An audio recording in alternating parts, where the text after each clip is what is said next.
तर इराणवरील हल्ल्यामध्ये अमेरिकेनं आधुनिक तंत्रज्ञानाचा वापर केला। होय, अमेरिकेनं इराणवर डागलेल्या मिसाईलनं जगाची झोप उडाली आहे। ही मिसाईल्स नेमकी कोणती आहेत? अमेरिकन नौदलानं जारी केलेल्या व्हिडिओमुळे जगाचं लक्ष पुन्हा अमेरिकेकडे का वळलंय? पहा या रिपोर्टमध्ये।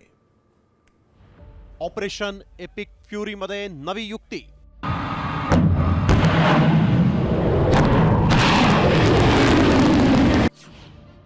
अमेरिकेच्या क्षेपणास्त्राची जगभरात चर्चा।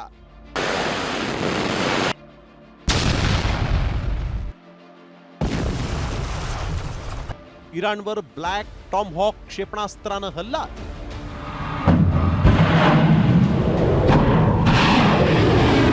ऑपरेशन एपिक फ्युरी अंतर्गत इस्रायल अमेरिकेनं केलेल्या हवाई हल्ल्यात अमेरिकेनं पहिल्यांदाच एका गूढ आणि घातक क्षेपणास्त्राचा वापर केला। या हल्ल्यात पहिल्यांदाच ब्लॅक टोमाहॉक या क्षेपणास्त्राचा वापर करण्यात आलाय।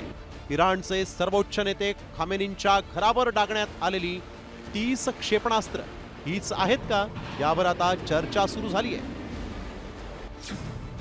अत्याधुनिक मल्टीमोड गायडन्स सिस्टीम। शत्रूच्या प्रगत रडार यंत्रणेलाही याचा सुगावा लागत नाही। एकाच वेळी अनेक लक्ष्यांवर हल्ला करण्यात सक्षम। इराणवरील हल्ल्यात वापरण्यात आलेली ब्लॅक टॉमहॉक क्षेपणास्त्र अमेरिकेच्या प्रगत तंत्रज्ञानाचा आविष्कार आहे। टॉमहॉक क्षेपणास्त्र ही राखाडी किंवा पांढऱ्या रंगाची असतात, मात्र इराणवरील कारवाईमध्ये दिसलेल्या क्षेपणास्त्रासाठी काळ्या रंगाचा वापर करण्यात आलाय। त्यामुळेच या क्षेपणास्त्राला ब्लॅक टॉमहॉक असं म्हटलं जातं। क्षेपणास्त्रांना काळा रंग देणं ही नवी रणनीती।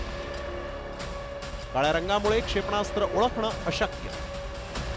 शत्रूच्या रडारला चकवा देण्यास मदत। स्टेल्थी अँटी शिप मिसाईल भासवण्याचा प्रयत्न। इराणवरील हल्ल्यात अमेरिकेनं शक्तीसोबतच युक्तीचाही वापर केलाय।